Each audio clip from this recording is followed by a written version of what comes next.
Hello বন্ধুরা, কেমন আছো তোমরা? ভালো আছো তো? তো অবশ্যই আজকে আমি একটা স্যামসাং মোবাইলের নতুন ভিডিও নিয়ে চলে এসেছি।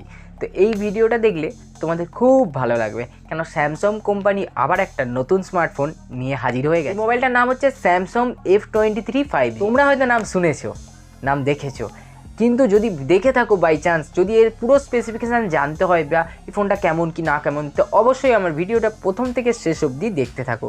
তো আমার চ্যানেলে নতুন হয়ে থাকলে অবশ্যই চ্যানেলটিকে সাবস্ক্রাইব করে দেবো।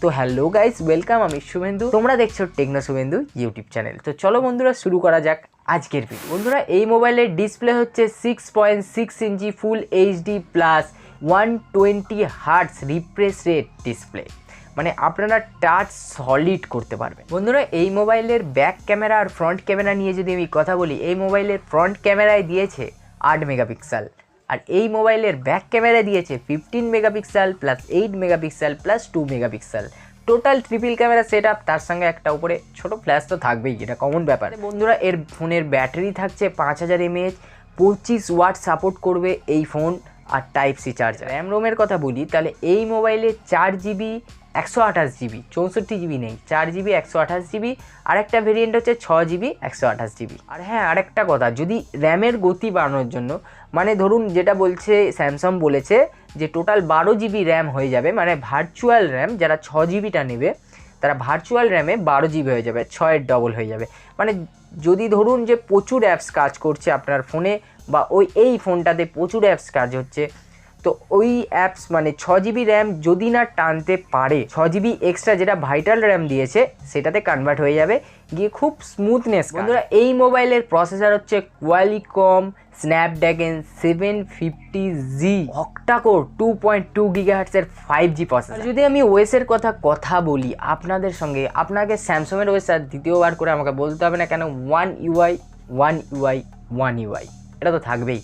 1 UI থাকছে, তার সঙ্গে অ্যান্ড্রয়েড 11 না, এবারে অ্যান্ড্রয়েড 12 থাকছে। বন্ধুরা, তোমরা এই মোবাইলের দু ধরনের কালার দেখতে পাবে, একটা হচ্ছে অ্যাকে ব্লু আর একটা হচ্ছে ফরেস্ট গ্রিন। বন্ধুরা, যদি আমি এই মোবাইলের সেন্সারের কথা বলি, তাহলে সেন্সারের কথা যদি আমি এই মোবাইলে বলি, অবশ্যই ফিঙ্গারপ্রিন্ট ফেস আনলক থাকবেই, থাকাটা উচিত। 10,000-এর ওপরে যে কোনো স্মার্টফোন এখন 10,000-এর ওপরে ফিঙ্গারপ্রিন্ট ফেস আনলক নিয়ে আমাকে আর বলতে হবে না। মানে আপনি যদি এখন একটা মোবাইল কিনতে চান, আপনি যদি ভাবেন, মানে হয়তো যদি ভাবলেন যে একটা অ্যান্ড্রয়েড ফোন কিনবো 10,000-এর ওপরে, তো আপনি চোখ কান বন্ধ করে রাখবেন যে হ্যাঁ, এতে ফিঙ্গারপ্রিন্ট অ্যান্ড ফেস আনলক দুটো থাকবেই থাকবে। এই মোবাইলে headphone jack, type C cable, mic, speaker, এইসব জিনিস তো দেখতেই পাবেন। তো মোবাইলের লুকটা হয়েছে অসম। তো বন্ধুরা, এই মোবাইলের প্রাইসের কথার সঙ্গে যদি আমি আলোচনা করি, তাহলে এই মোবাইলের প্রাইসটা বলে নিই, আপনারা শুনে নিন এই স্যামসাং মোবাইলের দামটা কত। বন্ধুরা, এই মোবাইলের 4GB র্যাম 128GB দাম হচ্ছে 15,999, মানে 16,000 টাকা।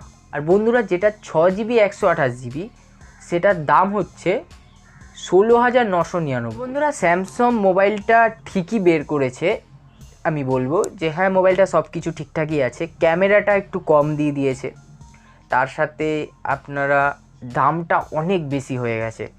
কেন 16,000 টাকা দিয়ে বা 17,000 টাকা দিয়ে কেউ এটা কিনবে না, এটা সেই লেভেলের কিনবে না। হ্যাঁ, হয়তো ফিচার্স কিছু কিছু ভালো আছে, প্রসেসর ভালো আছে যেটা, কিন্তু এই যে টাইপ সি চার্জার এগুলো সব ঠিক আছে, কোনো অসুবিধা নেই, কিন্তু এই যে যেটা দিয়েছে দামটা অনেকটা বেশি দিয়ে দিয়েছে। যদি এটা 13,000 কি 14,000 কি 12,000, 13-12,000 হলে ঠিক ছিল খুবই। আমার পক্ষে তো আমি আশা করছি যে স্যামসাংয়ের এমন কিছু স্যামসাং করে দেখানো উচিত যে যাতে কম দামের মধ্যে, যেমন একটা সময় ছিল জে2 খুব বেরিয়েছিল, 6,000 টাকার জে2।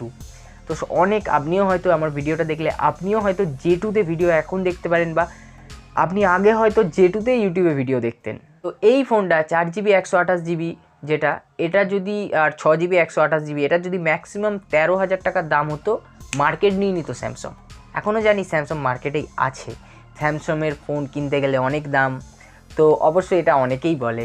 তো বন্ধুরা, তোমাদেরকে আমি বলতে পারি এই ফোনটা যদি 12-13,000 টাকার মধ্যে হতো, খুবই ভালো হতো। এর সামনের ক্যামেরাকে আরও ইমপ্রুভ করলে ভালো হতো, কেন 8 মেগাপিক্সেল তো সবাই দিচ্ছে এখন, যদি এটা 13 কি 16 দিয়ে দিত খুবই ভালো হয়ে যেত, দামটাও যেরকম কামটাও সেরকম হয়েই যেত। বন্ধুরা, স্যামসাং 5,000 mAh ব্যাটারিও দিয়েছে, তো এটা 5,000-এর বদলে এটা 6,000 দেওয়া উচিত ছিল, কেন এখন যেহেতু 25 ওয়াট সাপোর্ট আছে, জানি 5000 ব্যাটারি একদিন কনস্ট্যান্টলি কেটে যায়, তবুও যদি এটা 6000 হতো আরও বেটার হতো, দামটার সঙ্গে ঠিক ম্যাচ খেয়ে যেত। কিন্তু দামটা ওই জন্যই বলছি, আমি যদি একটু দামটা কম হতো খুবই ভালো। বন্ধুরা, আমার ভিডিওটা কেমন লাগলো অবশ্যই তোমরা কমেন্ট করে জানাবেন, আর তোমাদের কি মতামত অবশ্যই আমাকে কমেন্ট করে জানিয়ে দেবে।